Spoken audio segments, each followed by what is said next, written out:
Oi, pessoal, tudo bem? Oi, gente! Esta semana fomos a mais uma escola municipal para que os estudantes de lá nos contassem o que gostariam de saber. Vejam só o que eles perguntaram. Oi, eu sou a Evelyn, eu tenho 12 anos e eu sou do 7º ano A e eu queria saber mais sobre os conflitos mundiais do século XXI. Tchau! E para responder a pergunta deles, fizemos o quadro de hoje com o tema Os conflitos mundiais do século XXI. Então vem com a gente no nosso quadro A Curiosidade Tá On!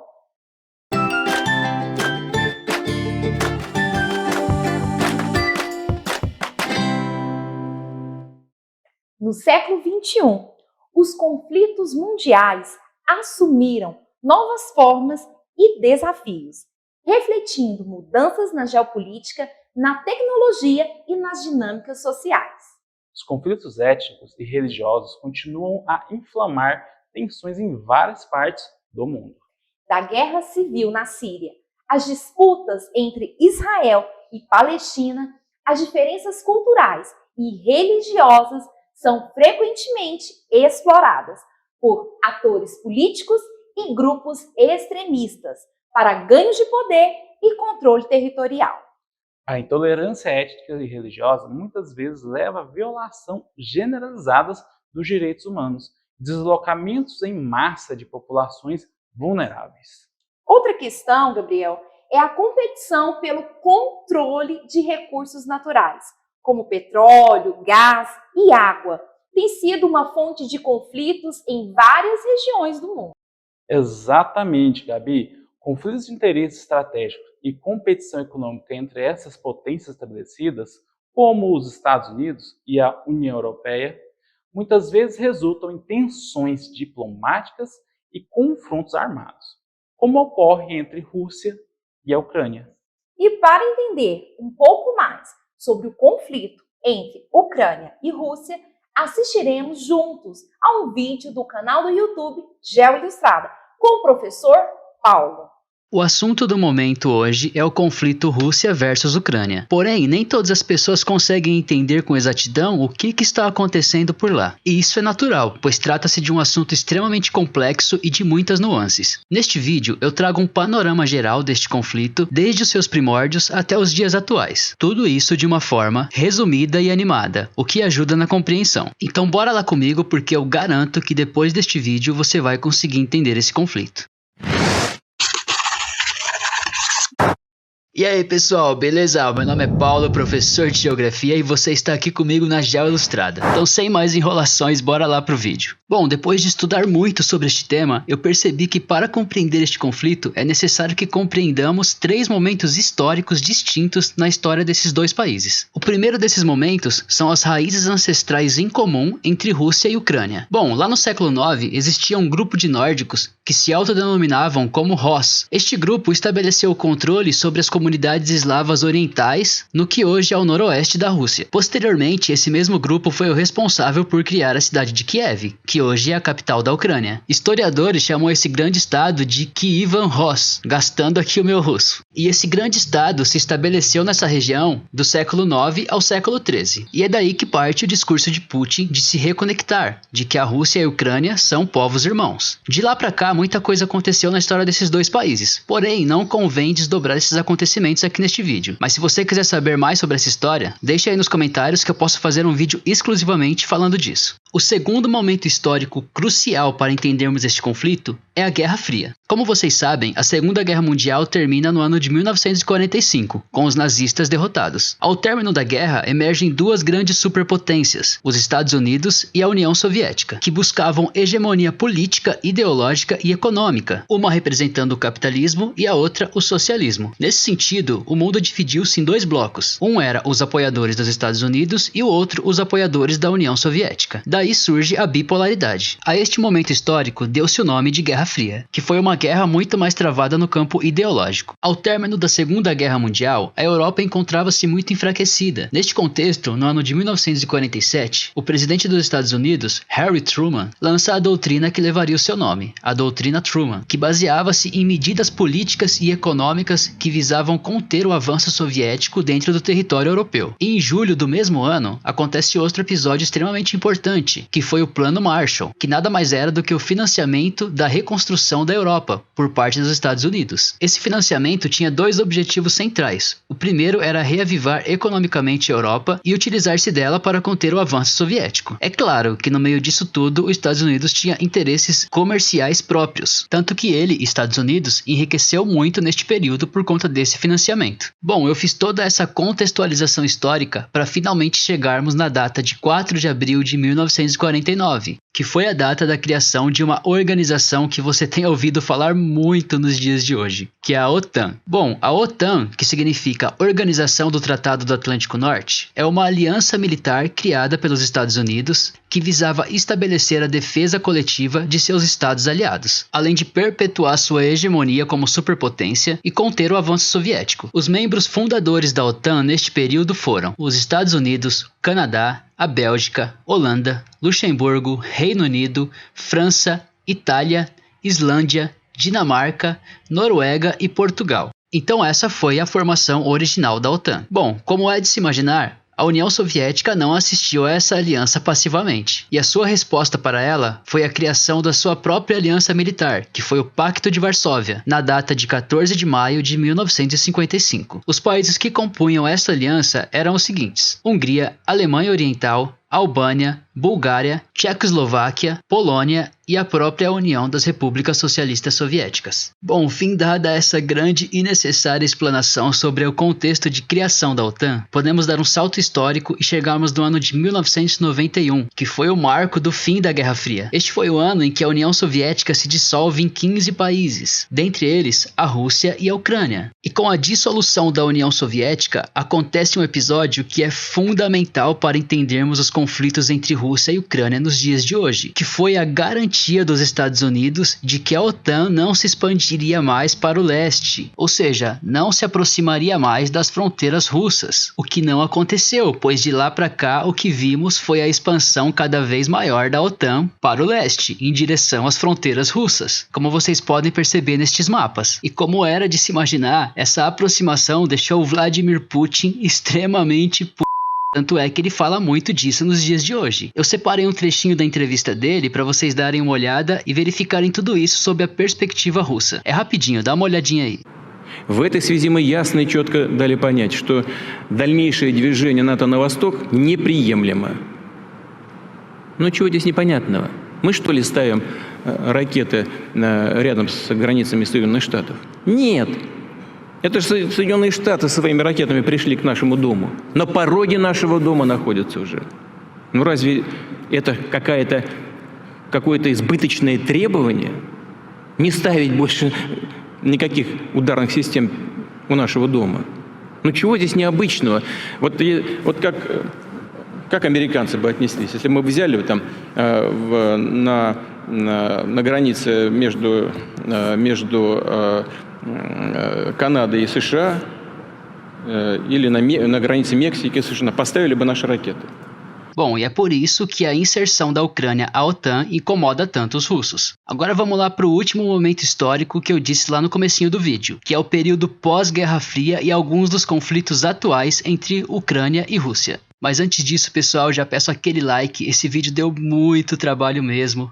É fruto de muito estudo, então se você estiver curtindo, deixa um like, comenta aí que isso fortalece demais. Se essa é a sua primeira vez aqui no canal, eu te convido a conhecer um pouquinho mais de perto, entra aí, dá uma olhadinha e se você curtir, se inscreva aí, beleza? Agora vamos lá para o encerramento do vídeo. Bom, no período pós-Guerra Fria, aconteceram alguns episódios envolvendo Rússia e Ucrânia que fez com que as tensões entre esses dois países aumentassem muito. E isso ganha maior destaque no ano de 1999, com a chegada de Putin ao poder. No ano de 2004, acontece um episódio marcante durante as eleições presidenciais da Ucrânia, quando o candidato pró-Rússia, Viktor Yanukovych, me perdoem, meu russo não é bom, vence as eleições. Porém, houveram diversas denúncias de que a sua vitória foi fraudulenta, e ele nem sequer chega a assumir. Como retaliação a isso, a Rússia corta o fornecimento de gás para a Ucrânia e para algumas nações europeias nos anos de 2006 e 2009, fato que gerou uma grande tensão entre esses dois países. Mesmo perdendo em 2004, Viktor Yanukovych vence as eleições eleições no ano de 2010. Após eleito, ele freia a aproximação da Ucrânia ao Ocidente, pois já haviam conversas da sua inserção à OTAN. Outro episódio marcante aconteceu no ano de 2014, com a anexação da Crimeia pela Rússia. Bom, a Crimeia é uma península ao sul da Ucrânia com forte ascendência russa, e essa anexação, como era de se imaginar, também fez as tensões aumentarem muito. Além disso, recentemente, Putin reconhece oficialmente a independência de duas regiões separatistas da Ucrânia, que são Donetsk e Luhansk, que são duas regiões que também possuem forte ascendência russa. E esses foram apenas alguns dos episódios recentes que acirraram muito os ânimos entre Rússia e Ucrânia. Soma-se a isso as suas raízes ancestrais em comum e a influência dos Estados Unidos e da OTAN, além do jogo de interesses da Rússia e do próprio Estados Unidos, temos o cenário perfeito para o conflito que está acontecendo hoje. Bom, como você pôde perceber, este é um conflito de muitas nuances e que remete a episódios históricos distintos. Porém, eu espero que eu tenha te ajudado a compreendê-lo um pouquinho melhor. Sei que ficaram faltando algumas coisas, porém, como eu disse, eu fiz uma síntese. Então deixa aí o seu comentário e também as suas opiniões sobre o conflito. Obrigado para você que ficou até aqui. Se inscreva aí no canal se curtiu. Até a próxima. Falou! Olha, estamos indo para um intervalo rapidinho, mas agorinha a gente volta.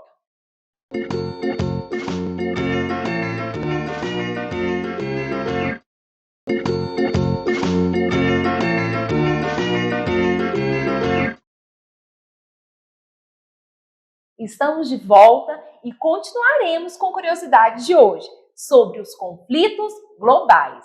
Isso aí, Gabi. Outra guerra que está acontecendo é o conflito entre Israel e Palestina, que se localiza no Oriente Médio, que é uma região composta por países e territórios da Ásia Ocidental, situada entre os continentes asiático, europeu e africano. Os conflitos entre Israel e Palestina remontam décadas, com raízes profundas que se estendem por questões territoriais, políticas, religiosas e culturais. Isso aí, Gabi. Desde a fundação do Estado de Israel em 1948, as tensões são uma constante na região, resultando em uma série de guerras, conflitos armados e episódios de violência que deixam cicatrizes em ambas as comunidades. A disputa principal gira em torno da terra e reivindicação dos direitos sobre o mesmo território. Para os palestinos, a questão-chave é estabelecer um Estado independente, enquanto para os israelenses, a segurança do Estado judaico é uma prioridade, juntamente com a preservação de Jerusalém como sua capital unificada. A comunidade internacional tem tentado mediar uma solução para o conflito por meio de negociações de paz, mas os esforços até agora são, na maioria, infrutíferos. E para entender um pouco mais sobre o conflito entre Israel e Palestina, vamos acompanhar juntos a um vídeo do canal do YouTube Geo Ilustrada com o professor Paulo. Beleza? Bora lá! Por que Israel e Palestina vivem em guerra? Eu aposto que você já se fez essa pergunta. Saiba que este conflito tem motivações históricas, religiosas, econômicas e políticas e que remonta a tempos anteriores ao nascimento de Cristo. Você quer saber um pouco mais sobre este conflito desde as suas origens? Vai lá buscar um cafezinho, se ajeite aí na sua cadeira e vem comigo. E aí pessoal, beleza? Meu nome é Paulo, professor de Geografia e seja muito bem-vindo aqui à Geo Ilustrada. Bom, vamos iniciar falando sobre a localização, afinal de contas isso aqui é um vídeo de geografia, não é mesmo? O território palestino está localizado entre o Mar Mediterrâneo, o Rio Jordão e o Mar Morto, lá no Oriente Médio. Bom pessoal, o que vocês têm que saber é que este conflito é mais antigo do que andar pra frente e ele remonta lá da época anterior ao nascimento de Cristo. Porém, vamos iniciar aqui a nossa narrativa do nascimento de Cristo em diante, certo? Bom, nesta época, o lugar que hoje é conhecido como Palestina era a região onde viviam os judeus, que era o reino de Israel, que por sua vez era dominado pelo Império Romano. E já nessa época haviam conflitos, entre os judeus que viviam no reino de Israel e o próprio Império Romano, sendo um dos mais notáveis o que aconteceu no ano 70 depois de Cristo, onde os judeus se rebelaram e entraram em guerra contra os romanos. Porém, os judeus saíram derrotados e foram expulsos das suas terras. Outro embate marcante aconteceu no ano 130 depois de Cristo, onde os judeus novamente entraram em guerra contra o Império Romano e novamente saíram derrotados. Porém, desta vez, o imperador não apenas os expulsou, como também infligiu uma punição adicional, rebatizando o lugar, o seu território de origem, com o nome de Palestina, em homenagem aos filisteus, que são inimigos históricos dos judeus. E é justamente daí que nasce esse nome, né, de Palestina, ou seja, foi um nome que foi criado como punição para o povo judeu. Bom, deste momento em diante, todas as pessoas que moravam naquele território eram chamadas de palestinos, independentemente da religião que seguiam. Bom, pessoal, este é o contexto de criação do nome Palestina, é claro que de forma bem sintética. Bom, agora vamos dar um pequeno salto histórico e chegar ali no ano de 1516, 1517, que foi quando o Império Turco-Otomano assume o controle da região, já depois da queda do Império Romano. E esse controle do Império Turco-Otomano sobre a região da Palestina dura ali até mais ou menos a Primeira Guerra Mundial. E pessoal, é depois da Primeira Guerra Mundial que o bicho começa a pegar de vez ali na região da Palestina. Mas antes de falarmos disso, nós precisamos falar do sionismo, que também é um marco importantíssimo na história deste conflito. Mas antes disso, pessoal, se você estiver curtindo o vídeo, deixa um like aí embaixo que vai ajudar bastante, tá? Deixa um comentário, fala se você gostou, se você não gostou. Se não curtiu, deixa um dislike também que não tem problema não. Se inscreva aí no canal se você ainda não é inscrito e bora lá retomar o vídeo. Bom, o sionismo é um movimento judeu que surge principalmente com a ideia da criação de um Estado judeu. Como para a religião judaica, o antigo território de Israel era um território que havia sido prometido a eles por Deus, obviamente seria aquele o lugar ideal para a criação do novo Estado. Voltando agora para a Primeira Guerra Mundial, uma coisa muito importante acontece, pois a Inglaterra manifesta que apoiaria a causa sionista em caso de vitória dela, Inglaterra, na Primeira Guerra Mundial. O que de fato acontece, pois a Inglaterra vence e passa a controlar o território palestino e a apoiar a causa sionista, principalmente no que se refere à criação de um Estado judeu na região da Palestina. Nos anos seguintes, entre o fim da Primeira Guerra Mundial e o começo da Segunda, o que se viu foi a perseguição aos judeus aumentar muito na Europa, principalmente por conta da ascensão de Hitler e do nazismo, o que fez com que os judeus migrassem em massa para a região da Palestina. Bom, e obviamente os palestinos não curtiram muito isso, né? O que fez com que os conflitos entre esses povos se intensificassem ainda mais. Já depois da Segunda Guerra Mundial e do Holocausto, que foi aquele terrível massacre aos povos judeus, aumentou-se muito a demanda internacional pela criação de um Estado para os judeus,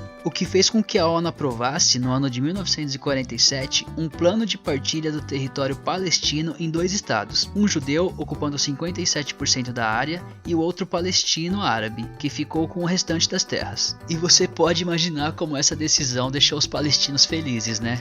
Era óbvio que ia dar merda. E foi o que de fato aconteceu, pois este episódio agravou ainda mais e intensificou muito os conflitos entre esses povos. Quanta informação, né, pessoal? Mas respira aí e aguente firme porque ainda tem mais, viu? Outro episódio marcante deste conflito aconteceu em 14 de maio de 1948, que foi a data em que os judeus finalmente fundaram o Estado de Israel na região da Palestina, o que também não agradou nada os árabes que viviam ali na região da Palestina, tanto que um dia depois da criação de Israel, eles declararam guerra ao novo Estado, não deu nem para os judeus comemorarem. E o resultado desse novo conflito, que durou por anos, foi a derrota dos árabes e a anexação de mais terras palestinas pelos judeus, quando o Estado de Israel chegou a ter 75% das terras do antigo território palestino. E parte das terras que sobraram foram anexadas pela Transjordânia, né, a Cisjordânia, e pelo Egito, que é ali a região da faixa de Gaza. Em consequência disso, muitos palestinos refugiaram-se em estados árabes vizinhos, e outra boa parte permaneceu sob o controle e autoridade de Israel.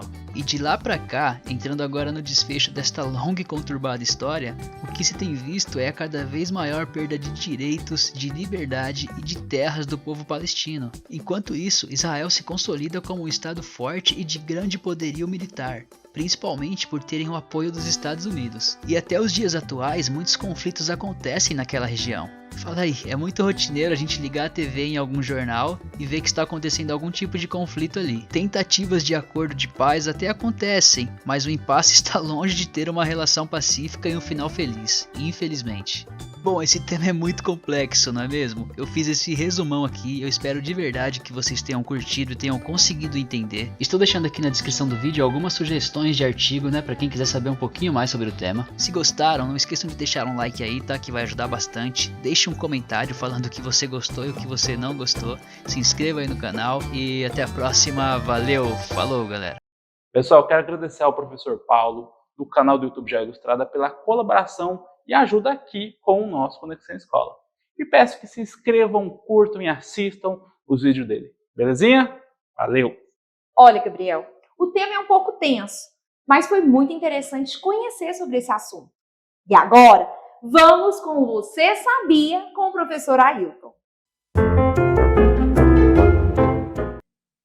Olá, pessoal! Vocês sabiam que as 3 maiores guerras da história da humanidade, em termos de impacto e escala, foram a Segunda Guerra Mundial, que ocorreu entre 1939 e 1945. Foi o conflito mais devastador da história, envolvendo a maioria das nações do mundo, divididas em 2 alianças principais. Milhões de pessoas perderam as suas vidas, cidades foram destruídas e avanços tecnológicos foram feitos, incluindo a utilização de armas nucleares.